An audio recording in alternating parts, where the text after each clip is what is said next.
Hola, buenas tardes.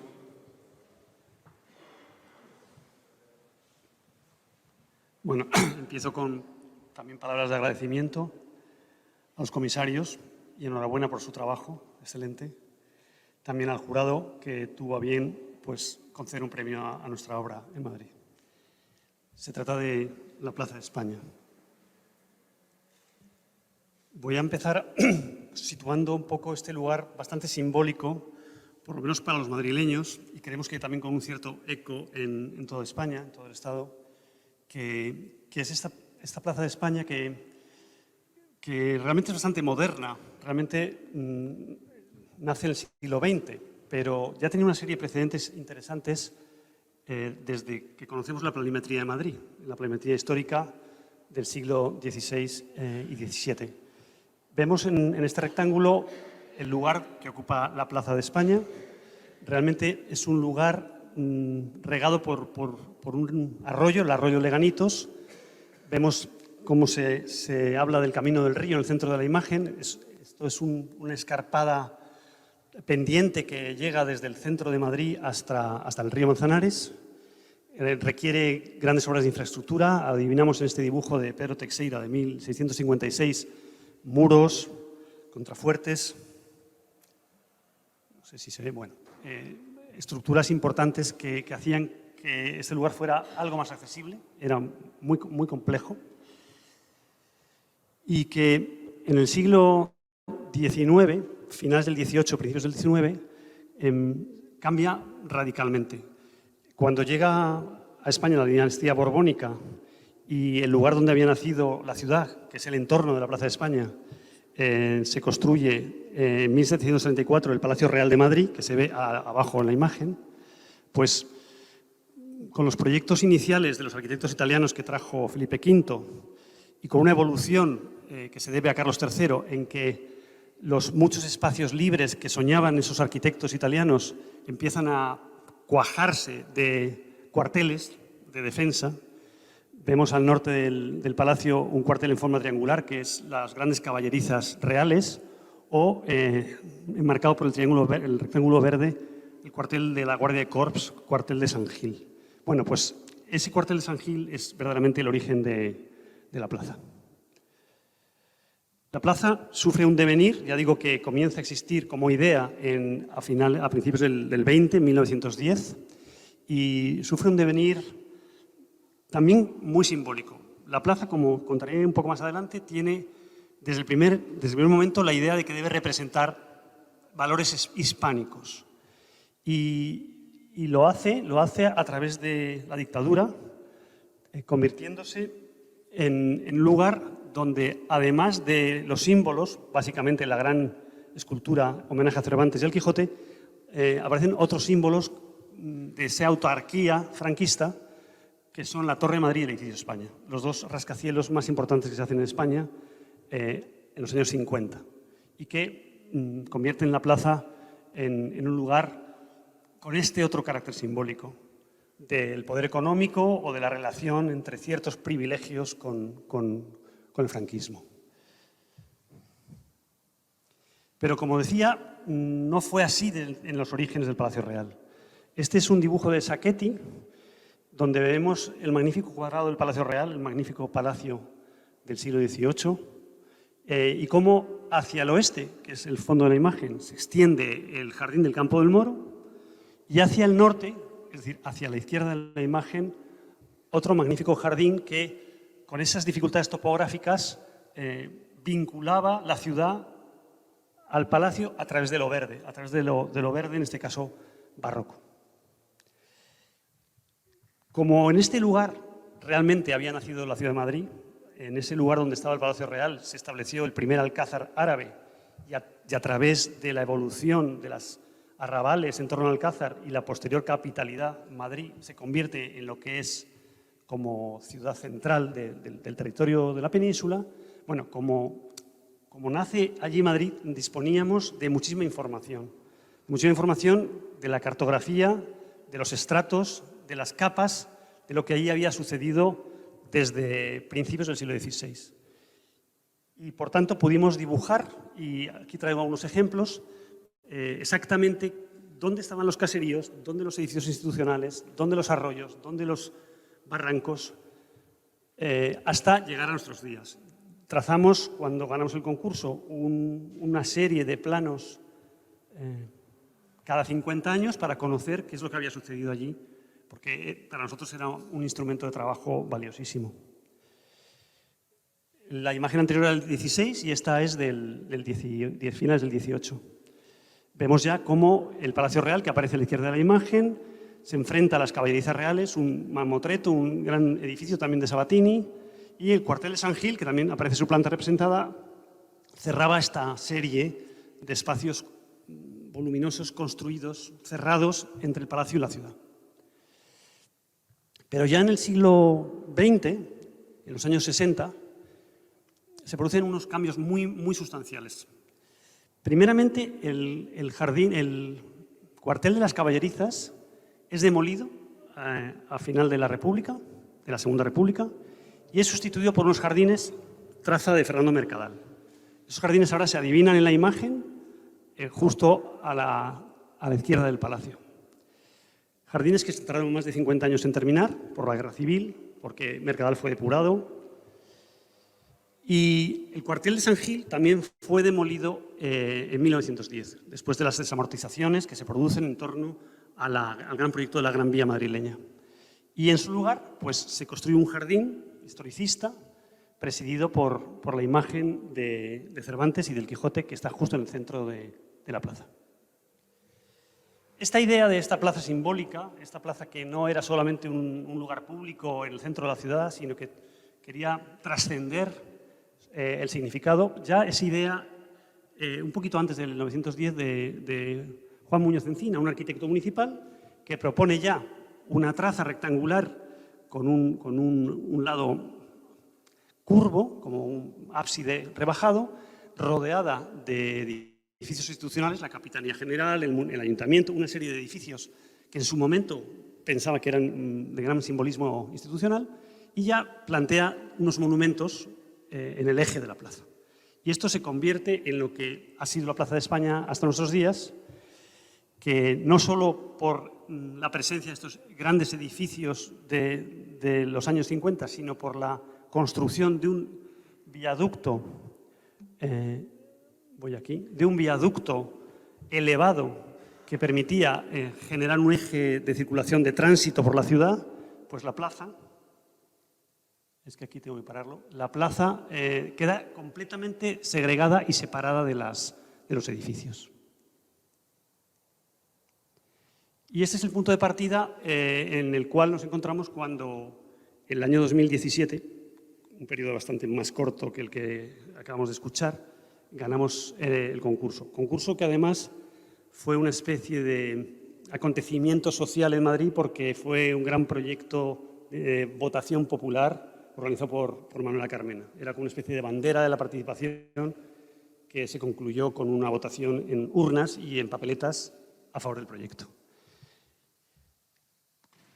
Las tres líneas con las que queríamos hacer realidad lo que pensábamos que se debería hacer aquí tienen que ver básicamente con la continuidad urbana. La continuidad urbana que pasa por reducir drásticamente el espacio para el automóvil. Y ese espacio se pudo reducir, y de hecho se ha reducido, porque todo el centro de Madrid se convierte en un área de bajas emisiones, se limita mucho el acceso al centro de los automóviles privados, se reduce casi al 30% las ansias de acceder por este punto y podemos verdaderamente hacer desaparecer el coche de la superficie con dos pequeños pasos subterráneos. De manera que la plaza llega a todos sus lados. Hay dos que mantienen el tráfico rodado, pero los otros dos son ya territorio del peatón y la continuidad para el peatón es como la primera línea de trabajo. La segunda, que está íntimamente relacionada con esta, es la continuidad del verde. Trazar a través de la plantación de más de 1000 árboles pues un continuo vegetal que con este pequeñito eslabón, en una escala casi de barrio, pues empieza a unir enormes extensiones de verde que aquí casi solamente se adivinan. Vemos el gran campo del Moro, que es el jardín al oeste del Palacio Real. el Parque del Oeste, con un templo egipcio que se trajo en los años 60, y el río Manzanares, la casa de campo, casi más de 3.000 hectáreas que antes estaban desconectadas del centro y que con este mínimo eslabón permiten que desde los pájaros, los pequeños mamíferos, las libélulas, haya una continuidad también de lo biológico. Es decir, menos coches, más superficie para el peatón y más superficie para la naturaleza que lo acompaña. La propuesta de nuestro concurso era la que se extendía más en el territorio. Digamos que nuestra superficie en la propuesta era la de mayor extensión. Trazaba esta vinculación entre el Palacio Real, que se ve a la derecha de la imagen, y la calle Princesa al extremo izquierdo. Y a través de una serie de operaciones, pues no solamente generaba esta continuidad urbana, sino que también propiciaba nuevas actividades, nuevos flujos. Todo parecía casi automático, estudiando las necesidades, dónde iba a moverse la gente, de dónde podían subir los árboles. El dibujo de la planta era casi mecánico. Vemos la diferencia entre lo que nos encontrábamos, un verdadero nodo de tráfico. La plaza era bastante inaccesible, era casi un fondo de saco, y la propuesta de continuidad con dos pasos inferiores que permitían que este eje trazado con colores rojizos fuera eminentemente peatonal y que mantuviera bajo rasante el tráfico disminuido por mor de la nueva área de bajas emisiones de Madrid. Y por tanto, pues la plaza besaba las viviendas en prácticamente todo su perímetro. Esta especie de tridente o de cabeza de cefalópodo, que la plaza se constituye como cabeza de puente del verde que viene de la Casa de Campo, que es un magnífico parque de 1.700 hectáreas que precisamente Felipe II, el que trajo la capitalidad a Madrid, pues conservó como cazadero real. Bueno, el cazadero real se conecta a través del verde en la Gran Vía, que es la calle que vemos en la parte superior de la imagen, y la plaza, con sus nuevos bordes, sus nuevas conexiones, se convierte en este elemento de continuidad. Para ello, la obra subterránea fue bastante relevante, muy localizada, pero muy compleja, con la construcción de dos pasos inferiores que mantenían una intersección en superficie con esta calle que viene desde el sur, o sea, desde el oeste, que viene en vertical, la rehabilitación de todas las infraestructuras que había debajo de la plaza, que había un aparcamiento subterráneo de los años 60 a punto de colapsar, la conexión con el Senado de España, conexión directa, todo esto, el reciclado de todos los ramales para servicios urbanos, pues un centro de limpieza, un cantón de jardinería, toda esta operación bajo la piel, trascendental para que la superficie pudiera respirar. Y con ello obtener, este es un plano de pendientes del proyecto, con ello obtener esta continuidad que permitía al peatón descubrir una nueva forma de transitar entre el Palacio Real, el río, la Gran Vía, sin pendientes mayores del 3-4%, sin obstáculos, sin escaleras, superando todos esos elementos físicos que antes hacían de la plaza un lugar muy poco deseable. Bueno, ya voy a ir acabando, voy a ser más callado, voy a pasar por imágenes, en principio hablar de que la plaza en sí es este rectángulo y que tiene dos caras, una cara cívica sobre el aparcamiento subterráneo donde se producen todo tipo de eventos ciudadanos y una cara verde, conservando al máximo el arbolado existente, donde se instalan algunas actividades formales, juegos de niños, juegos de mayores, circuitos vías saludables. Y luego la conexión de sus tentáculos hacia el Palacio Real y hacia los parques de alrededor. Esta sería una visión de esa plaza cívica que conecta con la Gran Vía. Y esta la visión del gran eje que hace que el Palacio Real ahora esté a minutos de la Gran Vía.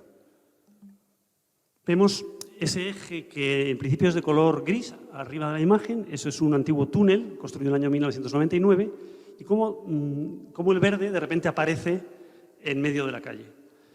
Debajo de ese verde que vemos aquí, esta especie de talud con algunos accesos, algunos orificios de acceso, se aloja uno de los hallazgos arqueológicos que también encontramos en este lugar con tanto pasado.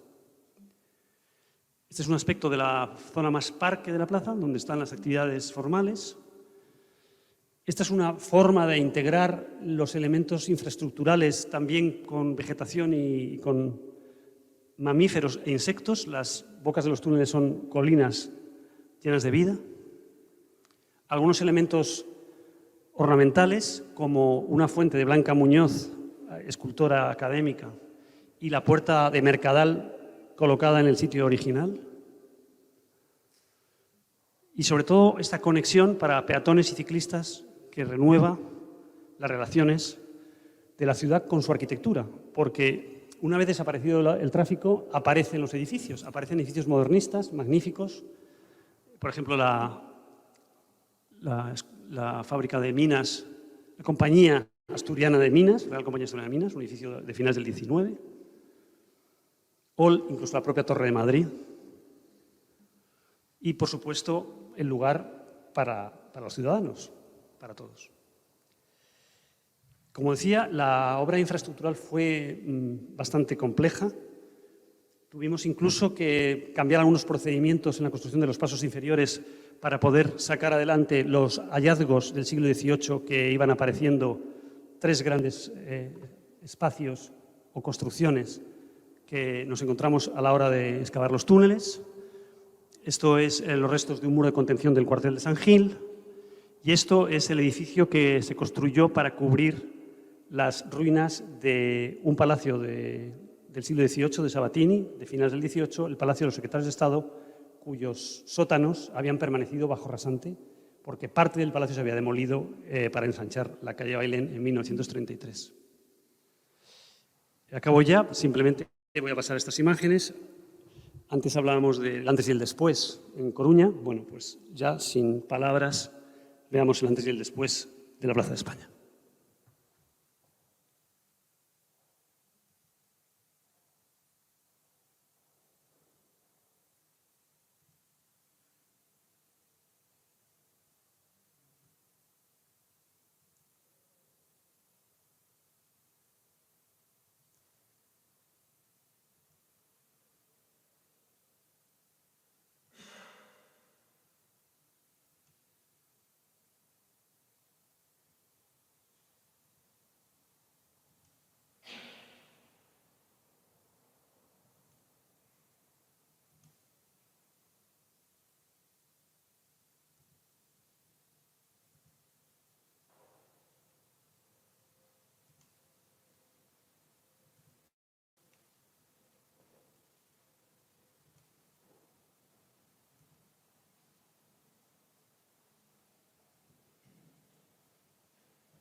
Sin duda, lo mejor, lo más satisfactorio, mucho más que los premios, es la apropiación del espacio por la gente.